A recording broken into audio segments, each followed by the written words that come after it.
దేవుడు చూస్తున్నప్పుడు ఆయన వెతుకుతూ ఉంటాడనమాట, బర్నబా లాంటి వాళ్ళు ఎక్కడైనా ఉన్నారా అని. హల్లెలూయా.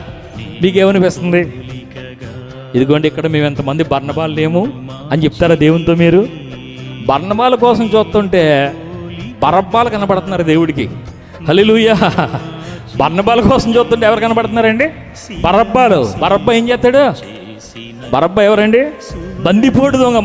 బళ్ళ మీద వెళ్ళేవాళ్ళని, కాళ్ళ మీద వెళ్ళేవాళ్ళని కత్తులు తీసి బెదిరించి వాళ్ళ దగ్గర ఉన్న డబ్బులు, బంగారం, నగలు అన్నీ కూడా ఏం చేస్తాడండి? వాడు దోచేసేవాడు. అలాంటి వాడు బరబ్బా అంటే. ఇప్పుడు బర్నబాల కోసం చూస్తుంటే ఎవరు కనబడుతున్నారు?